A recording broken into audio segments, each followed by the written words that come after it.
Zagreb. Today's topic is communication in Europe in 2020, version 2.0. And today we will let you know why is it 2.0, what happened in a couple of months. First of all, thanks to our director, Mr. Stephen Clark, for joining this session. But also thanks to our partners in today's session, Croatian Association of Public Relations and Croatian Association of Communications Agencies. We will have their representatives here with us today, but we have a couple of more guests and speakers which my colleague Andrea will present. And just before we start, a couple of rules. Please turn off your microphones, turn on your cameras. It will look better definitely on the recording. We are recording this session, and this session is being live streamed on our YouTube channel, but also later on you will be able to see it on our social media. And regarding the questions, as always, you will be able to ask your questions. You can see in the chat profile called send questions here. So for your speakers, just open the chat, send private message to that profile. Just please write your name and your organization, school or institution, and we will ask these questions our today's speakers. But yeah, before we start, my colleague Andrea has a few more information and then we can go on. Andrea, please. Thank you, Marco. It's really happy to celebrate our 9th EP Talks, and it's great to have it go international again.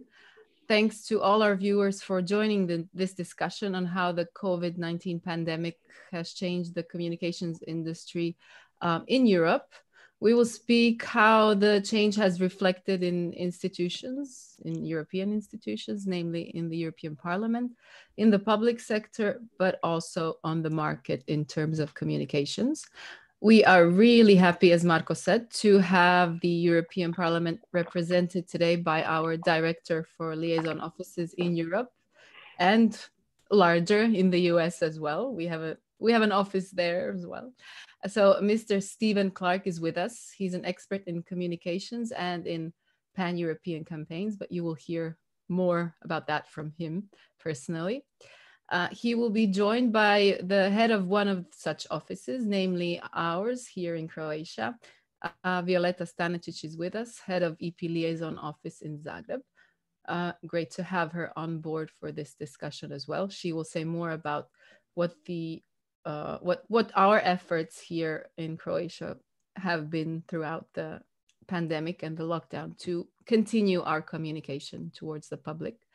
And we are also very happy that we will be joined by Ms. Ana Tkalac-Verčić. It is a privilege to have the Croatian Public Relations Association as our partner today, so they can bring in this professional perspective. And if you don't mind, I will go straight for the questions, and I will start with our guest from Brussels, directly from Brussels, Mr. Stephen Clark. Let's all stick to talking to each other on first name basis. If you agree, I think the discussion will flow more fluidly. So Steve, can you share with us what it's like to be in Brussels at the moment? And more importantly, what it's like to run offices of the European Parliament, across the globe, really. What has how have your past 3 months gone along? Tell us more. Yeah, it's funny is to have a sort of what you call a global role. I think that's possibly overstating it a little bit, but in fact, to find oneself sort of confined to my home the whole time, which is pretty much what has happened, of course, and it's happened to just about everybody here. No, Brussels is, I mean, when I see some of the things that are being said about Brussels elsewhere, it's some sort of pestilential hellhole. But in fact, the reality on the ground is that we are, like everywhere else, starting to come out of the lockdown. People are behaving more or less responsibly in doing so. The gatherings are starting again. People are going to bars and restaurants. And there's a feeling that the lockdown period is over, although there's a lot of masks being worn and so on.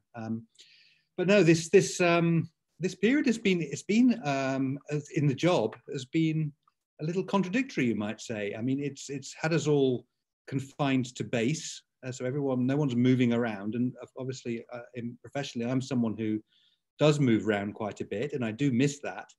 But on the other hand, I feel somehow that I'm more in touch with everybody around Europe and all the offices and on all the heads of the offices than I was before, because we've taken to using these new techniques, such as the one we're on right now. And I'm organizing daily meetings with people in a way that perhaps I wouldn't have done before, because it's there and because we were trying to sort of not lose touch. I think maybe the first thing we thought when this all hit was, you know, we have to stay in touch. We have to keep communicating with each other as a prerequisite of being able to communicate with anybody else. So we put a lot of emphasis on that at the beginning. And I think if you ask around, and I do ask around, it's kind of worked. We feel that we're a team, perhaps even more than we did before. I don't know, it'd be interesting to hear whether you think the same thing being where you are, but that's my impression from here. Yeah, we'll get on to what it's like to communicate in this environment, I'm sure, in a minute, but that's what it's been like for me in the office, and, you know, manageable and surprisingly positive. It's great to hear that, actually. But before we go on, I would just like to remind our participants they're free to ask questions throughout the discussion, and we will transfer them to our speakers. So don't be shy, just type to send your questions here. To move on to my second question for you, just can you be a bit more concrete on how the liaison offices across the EU have responded to this change of circumstance and to, you know, sometimes occasionally going full digital? Just have you found a lot of resilience, or have the offices, well, we only have, of course, our perspective here in Croatia, but how long has it taken for people to actually start functioning and you know, working well? It went pretty quickly. I'm have to say, and I don't mean, I'm not trying to flatter anybody here. I was actually quite impressed by how quickly the adaptation happened. Obviously, there was an initial period when the whole story was about sorting ourselves out and making sure that everybody could get home and was equipped and had what they needed to be able to operate from home, or from the office. In some places, some of the offices actually stayed open throughout. Many of them closed in the sense that the buildings were closed, but everyone was working from home. So there was that initial sort of sorting out period, which was a rush. And it happened, of course, at the same time as we were confronted with a very urgent communications imperative. I mean, if you think back to those early days of the crisis, I don't know if this is how it was perceived in Croatia so much, but in some countries, including one that's not very far from you, Italy, there was a huge feeling of resentment and anger, and a lot of this was directed at the European Union, and we needed to be able to get online, talking to people quite urgently about, okay, what is Europe doing about all of this? What is the reaction? The reaction, I have to admit, was probably at the macro level a little slow at the beginning. I think everyone recognizes that now. But the important thing was to get those channels opened and be talking and sort of coming up with a narrative that was different from just the barrage of complaints and general disgruntlement that was going around in those days. So we needed to be operational fast. Now, I suppose you might say that one of the advantages we started with in the offices, because we're so spread out, that we are to some extent used to using technology to communicate with each other, to do meetings. We do it a lot of internal meetings that way through video conferencing and so on. So it's not strange for us to be on screens and so on. But then we had to get into the outside world doing that. But the tools are there, we know it. Again, often a glitchy sort of start to that. And was it Zoom, or was it WebEx, or was it web meeting, or was it this, or was it that? There's a lot of that went on at the beginning.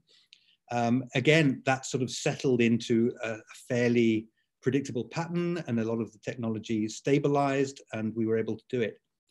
Now then, of course, the question of what do we do? And there one thing that was really very different on this occasion from how we've operated in the past, I think certainly in campaigns, was that the members of the institution were much more available to us than we've often found in the past. Now, in normal life, members are toing and froing. They're in meetings, they're in town halls, they're in the parliament here, they're in committees or the plenary, whatever it might be. And they can be pretty hard to get hold of. In lockdown, of course, most of them are sort of trapped at home and actually suddenly very interested in working with us. And this was in some ways paradoxical, but it was great because we found it relatively easy to get members, journalists, members of the public, stakeholders together in these online meetings and these webinars or online briefings or online press conferences or whatever you want to call them. It actually happened relatively easily. And that was a great advantage for us. There was a lot of work going on behind that, of course, and I'll promise not to go on for too long. We had to sort of, we needed a message. We needed to know, what are we talking about here? And we sort of went two ways at the same time. We wanted to talk about solidarity. You know, we're all in this together. And there was an extent to which at the beginning, everyone sort of retreated immediately into their own sort of national box. And this was potentially quite a damaging thing in the long run. So we really wanted to emphasize this, what we call the solidarity message. It's about being together. And then, of course, we wanted to emphasize what was actually being done and what was going on. And these were the two threads of things that we were trying to achieve in those early days. Now, we've moved on since then, but we can perhaps talk about that. But that's how it was at the beginning. And we learned a lot of new tricks, and we learned to mix the online with the offline, in the sense that a lot of things that we were planning to do already offline turned into online events. But we can talk more if you like. I'll stop. Right. No, I would actually like to ask you about the core business. You've mentioned the MEPs. How has it adapted? And we're in the middle of a parliamentary week, so to speak, of the plenary week. Yeah. How is it different? How has it changed for the legislative part? And right. There will be a physical session again in July, and then we will have September, and then we don't know about what the virological situation will be further on. But things have changed. Can you speak of a bit more about the MEPs and the legislative train? Yeah, of course. I think that was possibly the most difficult part of it for the institution to manage. This is a parliament is all about, as a sort of an institution, it's all about meetings. It's all about getting people together and voting. And suddenly, when you can't do that, it's almost like the raison d'être, or the DNA of the organization is disrupted. And how do you get members to meet in their committees, and even more so, how do you get them to meet in the plenary?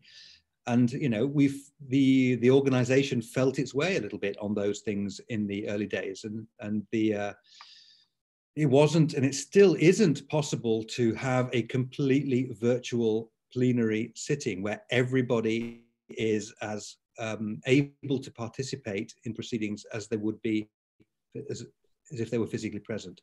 At the moment, a system online allowing 705 people to speak in one of 24 languages, to listen in their choice of one of 24 languages, and to intervene and so on in the proceedings it just isn't happening. We have systems that will manage a meeting on a sort of a committee scale. This could be sort of 30, 40 people with interpretation.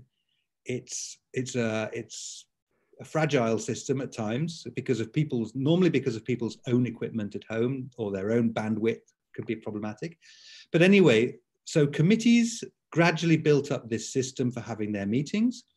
The plenary sessions started off with just maybe one or two speakers here in the big plenary hall, some people coming in through video links, some people coming in through other sorts of video connections. And voting was perhaps the most problematic part of it. How do you get Parliament to vote on something? So there were systems set up where members were sort of filling in votes on sheets of paper and sort of scanning them, sending through, and someone was counting them. The votes were taking more time than the debates. I mean, it was taking a couple of days to just count all the votes. That is being streamlined to the extent that now, for the session that is happening this week, if you look at the agenda, the number of debates and the number of votes that are being held are pretty much back to sort of pre-COVID levels. They're what we would expect to see in a normal session, although the balance of time is still, in the chamber, people just press a button at their seat and it's instant.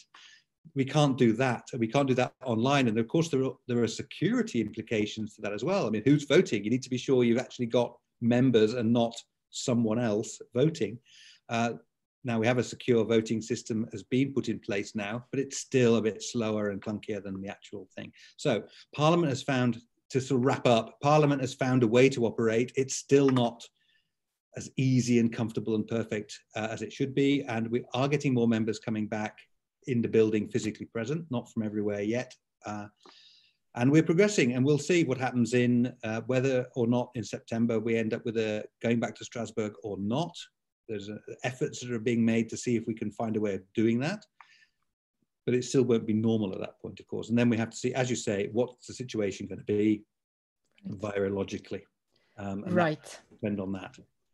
Well, thank you. Before moving on to our next speakers, there are some questions arriving through the chat for you, but maybe just a really concrete one. Is it possible that in the future all communication will be digital and there will be no need for traditional meetings? It's from Borna to you. I think a really straight answer to that question is no. But that doesn't do justice to the question, because in fact, what we will see is a shifting mix. There are things that you can do when you're physically present with a person. There are kind of interpersonal interactions that do not happen when you're on a screen. I mean, that sounds a bit fancy way, but exchanges of glances, a bit of body language, the little chat at the edge of the meeting as you go in or out, things like that. The sort of less formal part of it, and that applies to communications as well. And that's why we always do physical events, but we have learned that there are many advantages also to these online events in terms of reach of where people are, their availability, as I said, for members, but this is true of everybody. If you have to drive an hour to get somewhere and park and everything, you might not go to the event, but if all you have to do is turn on your screen at home, you will. So the mix will shift. And this is a big question for Parliament as an institution. To what extent will this affect the way it works as a legislature? Now, that is kind of beyond my pay grade, or certainly beyond my role to talk about that. And it's actually quite a fraught subject. You can imagine that changing the habits of elected members is not something you do lightly. Institutions have grown up over many years, and you don't mess with them too violently without thinking about it properly. But certainly we can all see that many things that had to happen physically before maybe didn't have to happen physically before, if you see what I mean. Thanks, Steve. I hope Borna got the answer he was hoping for. I did. And now, yeah, I mean, well, we'll see. let's put it like that. Yeah, thanks. And now let's virtually fly from Brussels to Europe Square here in Zagreb, where we have our very own Violeta Stanicic, head of Liaison Office in Croatia, to answer some questions for our audience.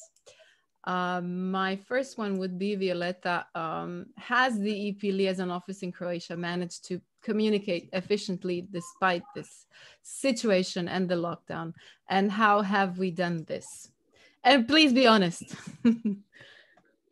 If you remember, the insiders in this story, it took us about, I would say, 1 week to kind of recover from this shock, from the surprise of this thing. And I would say within the second week, we started doing online events. our very now well-known EP Talks, which is a weekly discussion of 1 hour like this, with hopefully the most informed and interesting speakers on the most burning or important topic in the European context of Croatia, have become a tradition every Thursday since March. And indeed, I have to confirm this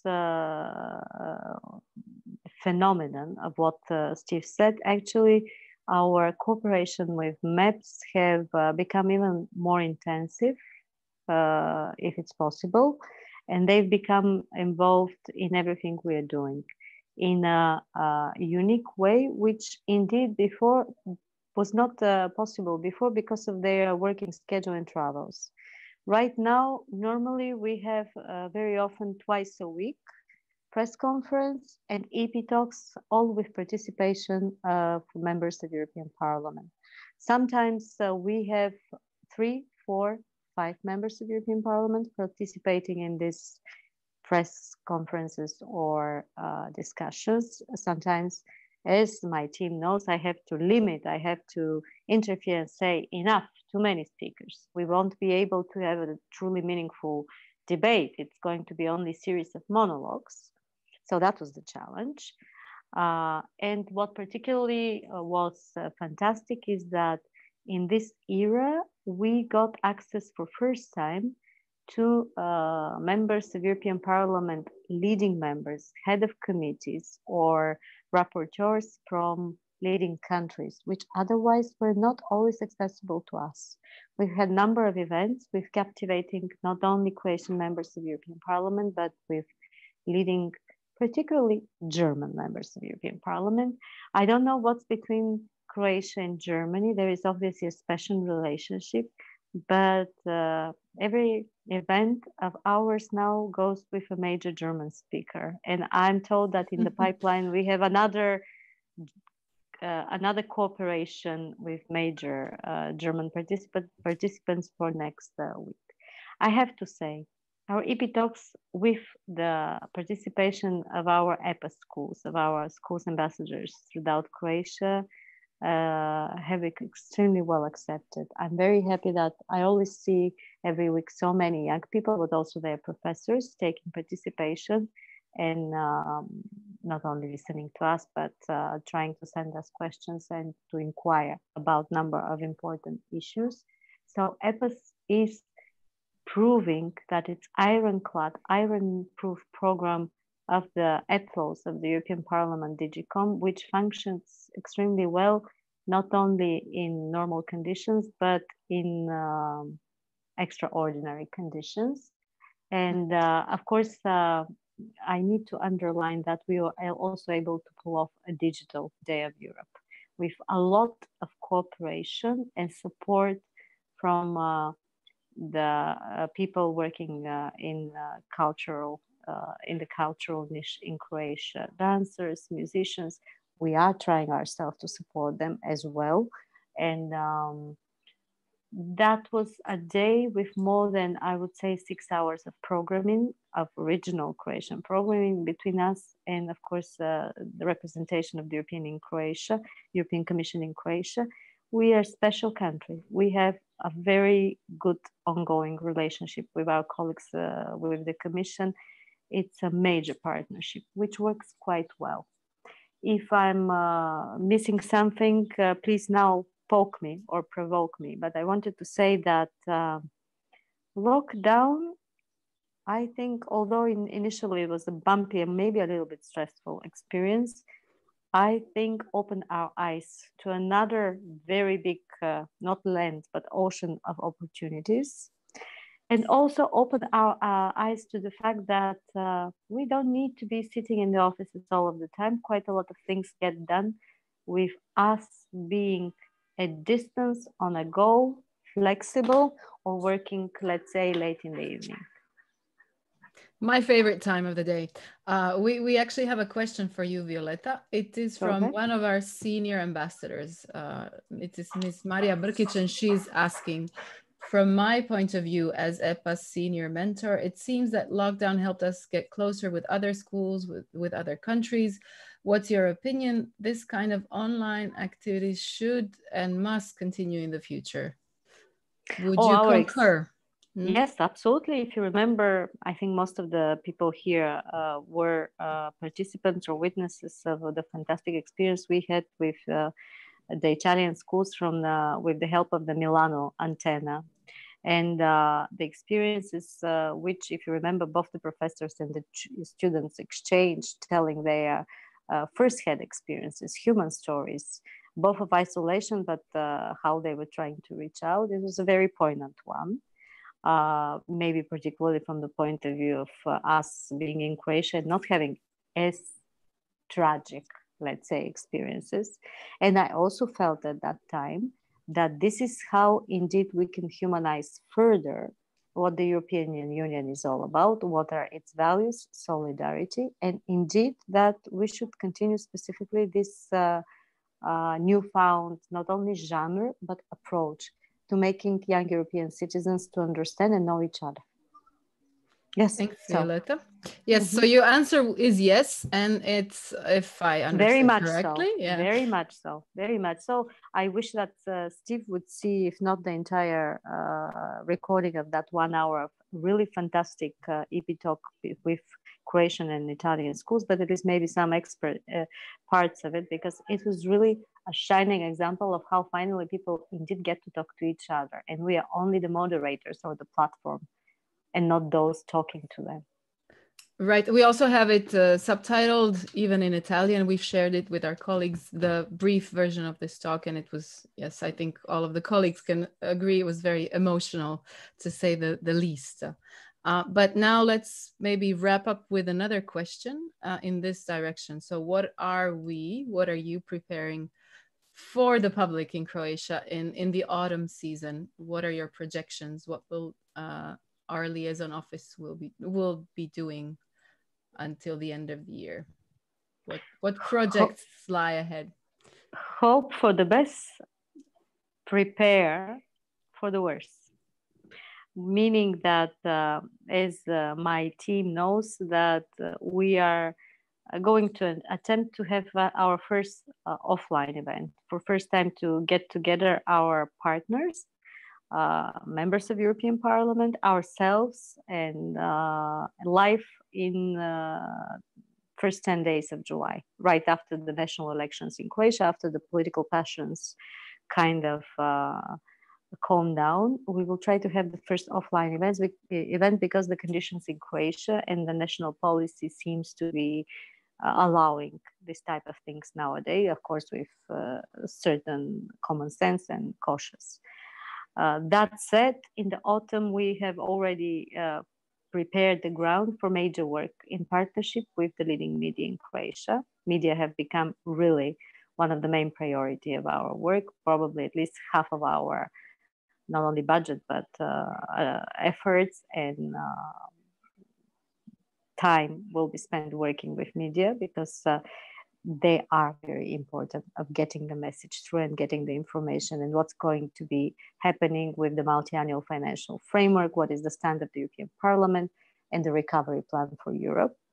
The second half is going to work again, whether situation allows it more and more offline, if not online, with our partners. And by partners, I mean the EPA schools, the youth organization, the stakeholders, and the networks of professionals, as those who we have here at this conversation, at this meeting today. Thanks, Violeta. I believe I speak for all of us from the team. We are looking forward to this first offline event after such a long time. But not to lose pace. Maybe it's time to switch to our third partner or third speaker of the day. This will be Ms. Anat Kalac-Verčić, as I have said already. She is professor of marketing at the Zagreb University, but she is also the president of the steering committee for the Croatian Public Relations Association. So a true expert in the field. Anna, are you with us? Yes. So my first question to you, of course, related to the organization that you're representing here today. So the we call it HUOJ. It's a Croatian acronym, and we like it very much. What will your priorities this autumn be? What are you preparing for your members? If you want to talk about difficulties throughout the period that's behind us, maybe you can share that with us as well. Yes, we have this new syntagm, new normal. I think everyone is experiencing the new normal, but maybe the communication experts throughout organizations are feeling it even harder than everyone else. So for HUOJ, for my association, fall is going to be exciting, not only because we have elections for the new president. I have been the president for the last 3 years, and I'm looking forward to passing on the baton to the next president, but also because we don't really know what's going to happen. Not only our association, but all of our members actually live from things that have been completely endangered by Corona. So event agencies, conferences that we organize, meetings that we have that are the substance of what we do have all been put into a different context and endangered in a way. So I think I'm a little bit worried, but also a little bit excited about what's going to happen. For me, it was quite a difficult 3 years, even though it was fun. I started with my first sort of big action when I took over as president was to try and lift the ban on public relations agencies being hired by the government, which with a mutual effort of all of the members, we actually managed to do. And then we sort of kept going like that. We had to redefine the conference. We had to redefine what we do. And we have our annual reward. I'm going to talk about it a little bit later. It was supposed to be a big event. It's very flashy with the red carpet. And 2 days before it was supposed to happen, we already had our winners chosen, and the champagne was in the fridge. The dresses were in the closet. We had to postpone it, and we had to reorganize the whole thing and try and find a new way of accomplishing everything we tried to accomplish in HUOJ. So we had an online event, which for me was, as for all of us, a new experience with some pluses, but with a lot of minuses as well. Because mingling and having that champagne together, I think, is one of the major things that associations actually do. We talk to each other, have the opportunity to discuss. And as Steve said, you have this non-verbal part, or not even non-verbal, non-formal part that you need to do within these gatherings that is very difficult when you do it online. I'm also a professor, as you said, and I have quite big groups of students at the business school, 150 students. For me and for them, this was all an experience. And even though I think we're going to digitalize in a wonderful way, and we're going to learn new skills, we're going to sort of widen our scope, it's not the same. After each lecture, I was so tired. I have never been so tired after giving a lecture in front of 150 students as I was after an hour and a half of a Zoom lecture. So maybe it's age. Maybe for my students, it was easier, but I think, so back to your question about what the society is going to do, it's going to definitely redefine itself. Whether we like it or not, we're going to have to put new parameters of what we do. Some of the colleagues are completely going to change what they offer within their professional lives. All of us are going to have different ways of functioning. I think organizations went through huge changes because they discovered not everything that they do is very efficient, because the digitalization sort of pointed the finger at who actually does how much and how long things take to happen. So huge changes that I hope are going to be for the better. And I mean, everyone is scaring us with a new wave of COVID. I'm sort of hoping it doesn't happen like everyone else, because I don't think we can take another 2 or 3 months being locked down and doing everything by Zoom. Thanks, Anna. Or maybe we've become wiser about how we will be doing it. But as you said, let's hope it's not going to happen the way it has just now. Well, let's just go back for a brief moment to the Grand Prix, to your traditional yearly prize. Well, you have managed to pull it off online. It was, I mean, I followed it, and it was exciting to watch. How did you manage to coordinate and in a relatively brief period of time to have such a high quality program going on for the prize. Thank you for saying it was high quality. It was completely new territory. It was completely new territory for me, especially, of course. I am quite old school. As you see, I have my books on the shelf. I don't have it in Kindle. I like traditional events because I think that talking to each other, being physically close is important, but we had no choice. We already had our winners. We had, everything was finished. We have quite a complicated system, as you know, and it takes about 3 or 4 months to go through the judging process. Everyone was quite impatient to find out who got the rewards, and we really had to pronounce the award winners. So we realized it would take a while to organize an event, so we did it online. In some ways, it was wonderful because we discovered new things. There are things that we are going to be able to do now that we couldn't do before because we were made to learn how to do it this way. But in other ways, you know, I think part of the fun, if you get an award, is to stand on that stage, get this applause, have this light in your face, you know, the red carpet, as I said. So I think I sort of missed the old way. We had to do it. We did it. We thought about it quite a lot. We tried to keep it relatively short because we thought that the concentration span on things is not that long. Anna, sorry to interrupt. Can you just check your mic a little bit? I think it's a bit awry. Is it maybe better? Can you hear me better? Yes, now it's much better. Yeah. Thank you. Just yes. closer. Good. Please continue. Laptop. Thank you. Okay. So anyway, I think it was a really wonderful way of testing the waters. We, as I said, learned new things. The people who won the awards had the satisfaction of hearing that they won their award and celebrating a little bit behind the screens. But I really, really hope next year we can do it offline again. Well, so do we actually. Let's see what future holds. Well, speaking of something you've said, you've mentioned at the beginning of your expose, the public sector, and you've been the head of the organization for the past 3 years, as you've mentioned.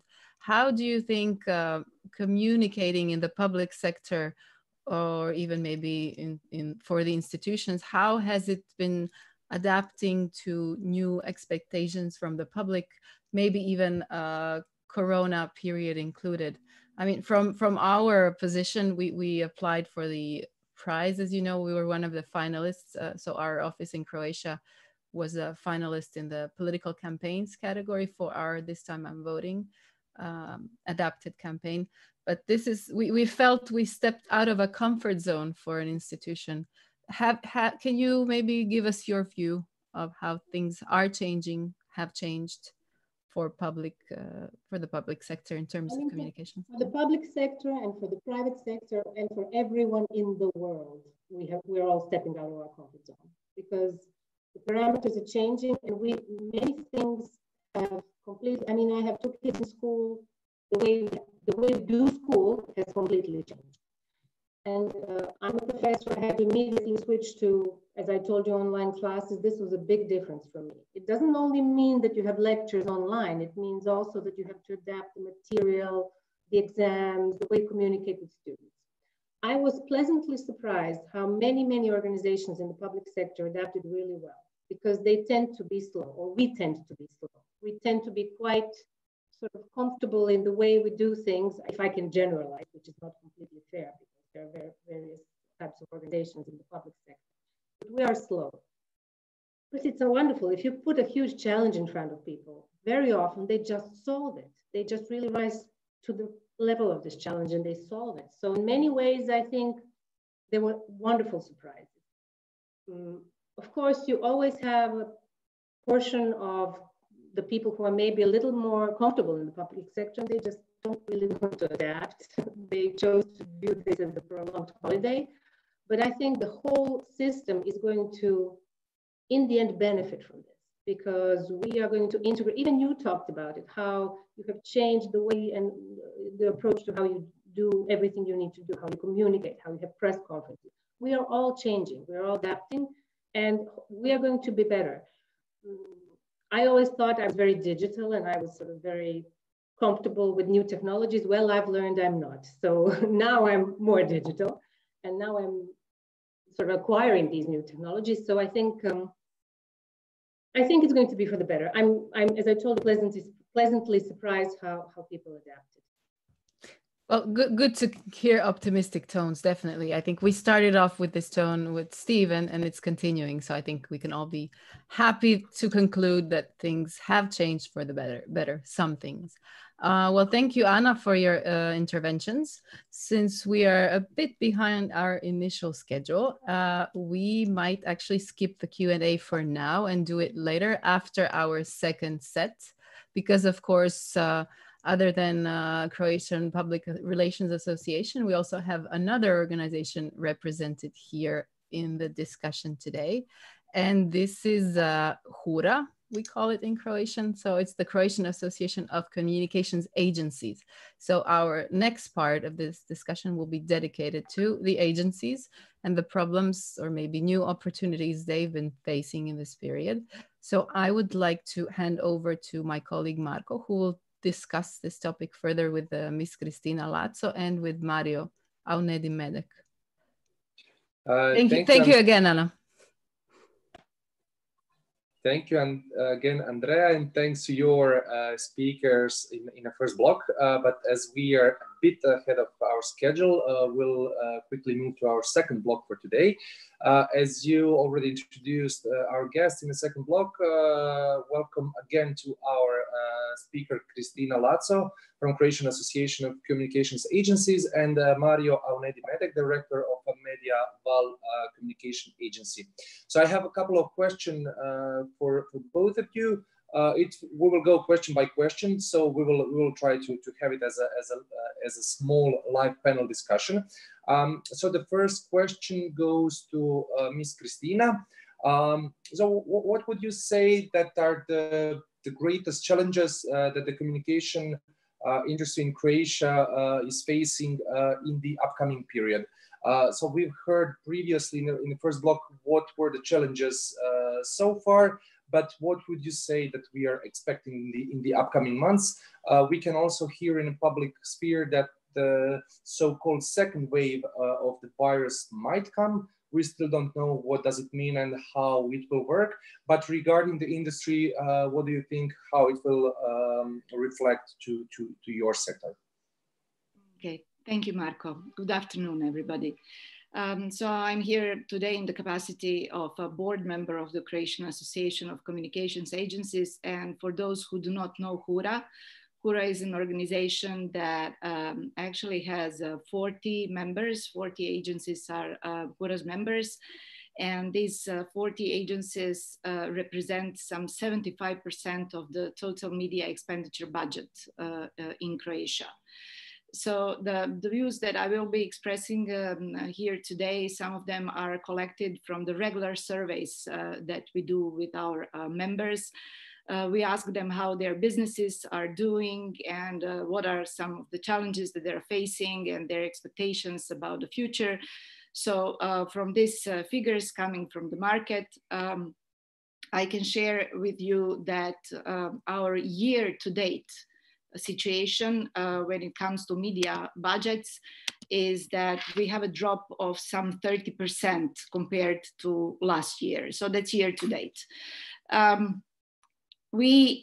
Depending on what happens this fall and what will it be like the work and life in the COVID-19 situation, we expect some of the activity in the market to return. So we expect and we hope that the activities will pick up in the fall, but we do not see the full recovery neither this year or next year.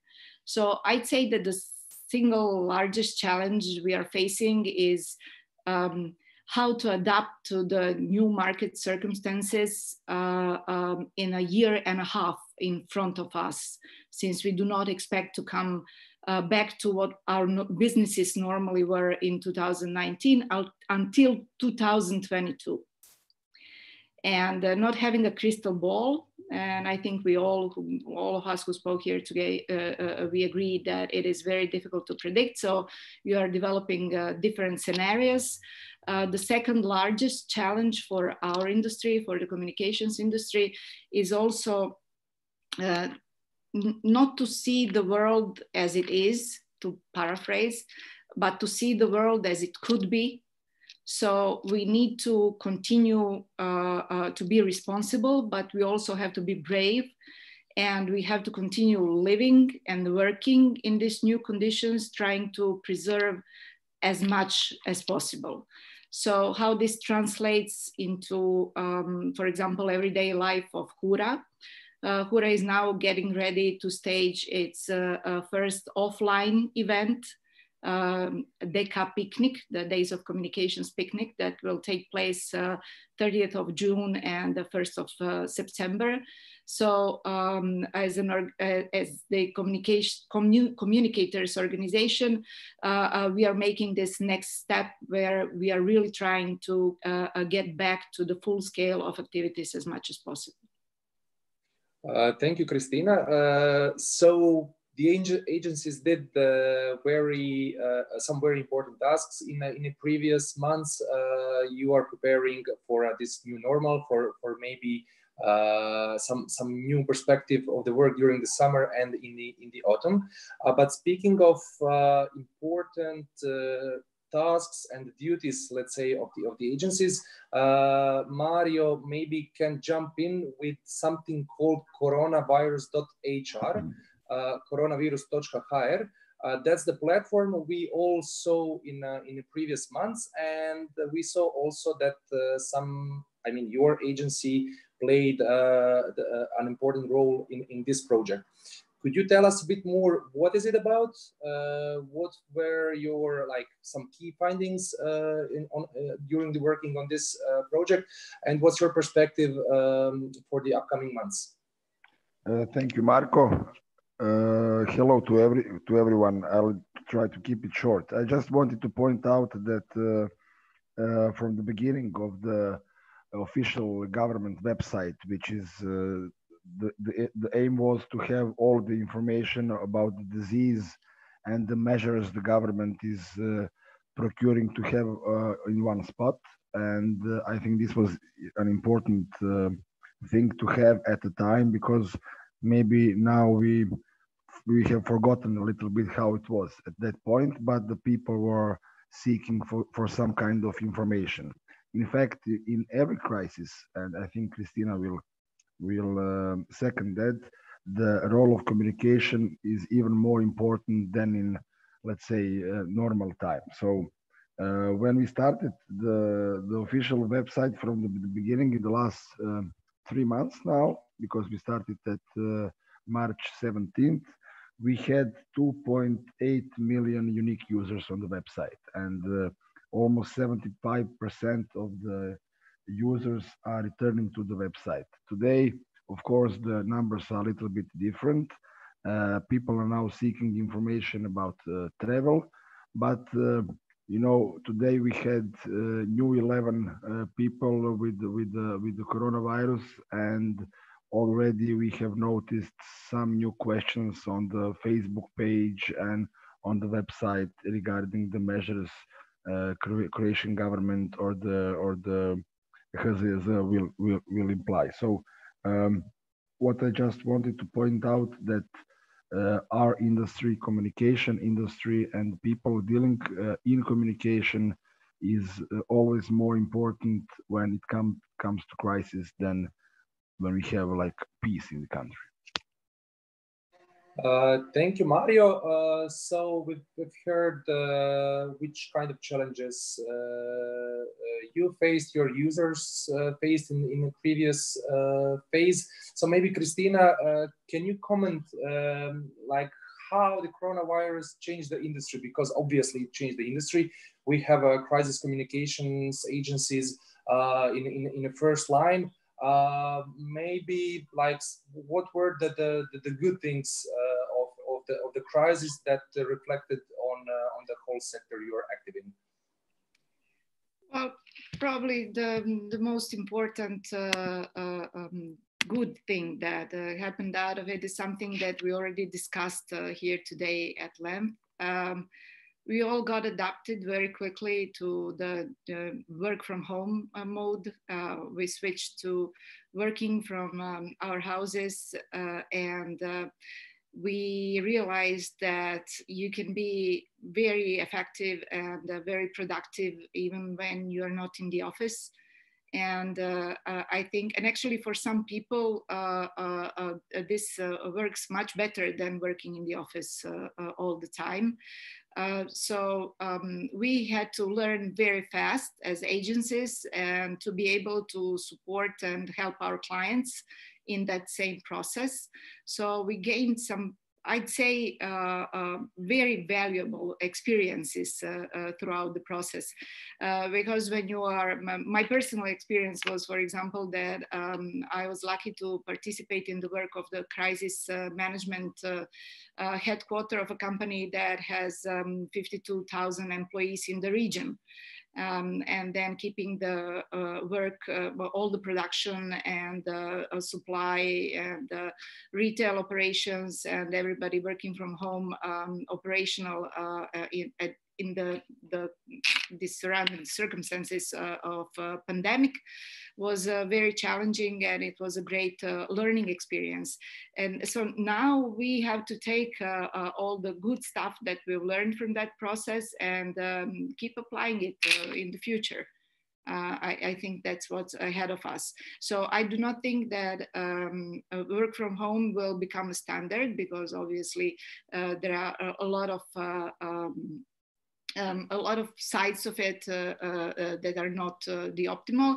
But honestly, I hope that for what is in front of us for this fall, for this autumn, if there is a second wave, and depending on the strength of the second wave, we are now much, much better prepared and ready to deal with it without coming to a complete stop, to halt of all business activity and life and everything.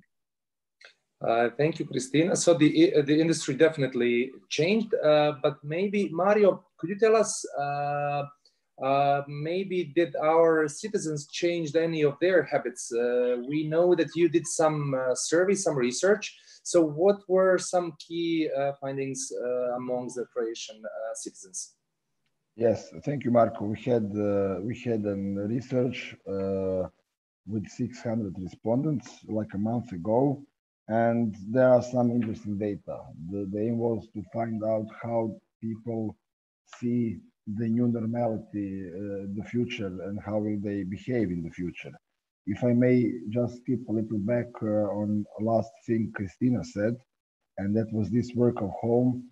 Interestingly, the majority of employers, as many as 84%, think that wherever possible, employees should be allowed to work from home. So the employees really, accepted the new situation and the necessity for work from home with great acceptance, and many of them are expecting that their employers allow them to work from home as long as it's possible.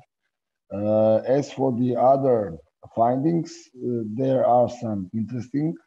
For example, more than 1/3 of the respondents see something positive in the pandemic. So people think that this crisis, a global one as it is, could offer the society, the people, something good in the future, although they don't know how to say what the good thing is. So the people don't know what is the good thing, but they believe that it could be some good thing. The highest fear is from the economic situation. So people really they are afraid of losing their jobs, especially people who have a low income.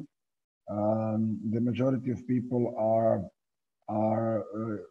3 in every 4 working age respondents in the age brackets from 35 to 44 are afraid of the reduction in wages.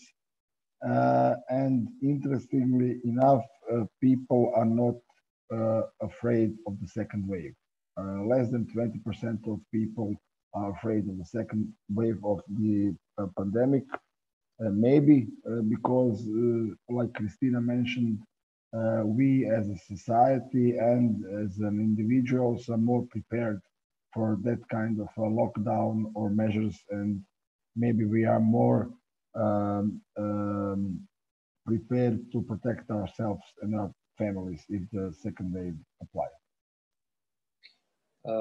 Thank you, Mario. And one really short question for both of you for the end of our block. Could you comment how the institutions reacted when the crisis hit us? So some of us here do work for the institutions, but what's your experience from your own perspective and perspective of your companies you were involved, or you can just comment and give us some general feeling of how the national institutions or the EU institutions reacted. Well, so, very briefly, yeah, from the national institutions perspective, in Croatia, our institutions sure kind of demonstrated very fast that they can digitalize what they want. And hopefully this is one of the things that, you know, the good thing, the good outcome that will remain in the times to come. Because all of a sudden, even though we are notorious, you know, for red tape and the amounts of paperwork that you have to fill out to get anything, now in this pandemic situation, it was possible to do things online in unimaginable ways before the pandemic. So yeah, definitely kudos for that. That was very good, and we all hope that this is something that is here to stay. Thank you, Mario. Your short comments. Couldn't agree more. I think that the state and the institutions caught us by surprise, how to say, because really the reaction was pretty fast and pretty solid. Maybe the most visible thing that was this e-propusnice, e-passes, so they had the system ready in 3 days. So it is possible to digitalize almost every public service, and I hope that the state, the government, the new government, whichever it will be in the next month, will continue this process, because I think the people and the quality of the public service could feel much, much better with this kind of digitalization. Thank you, Mario. Thank you, Christina, for your opinion on how the industry reacted. What's the situation in the industry right now? What will be the situation in the upcoming months? And now, at the end, I would like to ask Mr. Clark to comment on a couple of things, to give us a short overview on what's been said from a Brussels perspective. And then if anyone else has any question, please write to the chat, and then we can slightly close today's session. So Steve, please. Yeah, Marco, do you mind if I'm a bit cheeky and actually ask a question of my own to one of the speakers who just... I'd like to ask Christina a question, because we were talking about how when people are together, you get interactions that are of a quality that are different than when you're working digitally. And the agency world, and indeed we call them the creative industries, right? And we often associate creativity with people being together, maybe brainstorming in a room with bean bags, or whatever they might be taking or imbibing in order to be creative. Do you think that that is something that creativity itself is endangered in the agency world by the fact that people are dispersed and having to work alone in their own sort of restricted environments? Is that something you've observed, or have people been speaking about that? Because it's a feeling I have about the way we work, that maybe that's something we lose. Well, from the experience of a lot of our members, they actually used their creativity and had a lot of fun using the technology and platforms that connect us to somehow overcome this problem. So I don't think that creativity is endangered, and you'd be very surprised by the number of very creative people who really are lone wolves. You know, they like to work alone and they like to be left alone. So this is just perfect for them. But now seriously, I mean, the technology helps a lot. So the ideas can be exchanged in formats such as this one, where you see everybody on the screen and then you play with the background and you try to do all sorts of things to make it fun, to make the best out of it. And I don't think that we are endangered because this has all come to an end. Honestly, I do not know what the final outcome would be if we would have to stay and work like this forever. Right. Okay, thank you. That was just, it occurred to me while you were speaking. And I don't know, I think from what you say, next time people ask us for a brainstorming room and some bean bags and maybe a few bottles of something to help along their creativity, we shouldn't necessarily believe them. No, send them a Zoom link, yeah. Okay, well, listen, I mean, listening to this, it's great listening to this talk because you actually sort of come out of it feeling quite good. Obviously, and something we mustn't lose sight of in all of this is that the crisis and the lockdown and all the restrictions that we still have been incredibly damaging and disruptive for a lot of people, particularly, of course, in the private sector where you're relying on a flow of income that you're not necessarily getting because everyone's sort of restricting the business they do, and we must recognize that. But I think looking at the overall sort of message that's coming through today is that this is very much something that we need to perceive as an opportunity. And there are many lessons we can learn, and I think we've all had our own thoughts about, you know, how this is going to change the way we work, how this is going to change the way, work in terms of just the rhythms and the patterns of work that we have as individuals and organizations, but also, of course, the way we work in our communications operations. And we've heard some very interesting things about how, for example, in Croatia is actually our office in Croatia, if I may say this publicly, has shown a great example of how you use online events to bring people together from different countries. So you mentioned the Italy-Croatia event, the EPAS thing.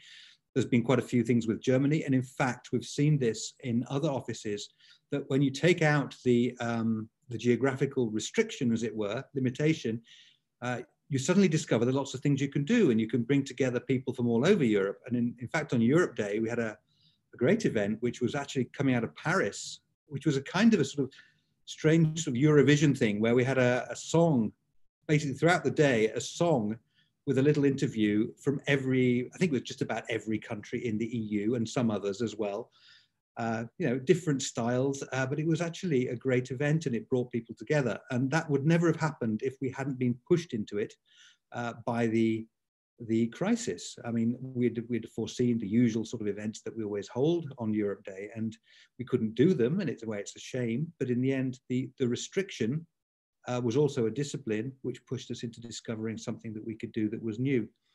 So, and the other thing that Anna said in the first session, and it really struck me, she said it pointed the finger at our inefficiencies. I think that was the phrase she used, or something like that.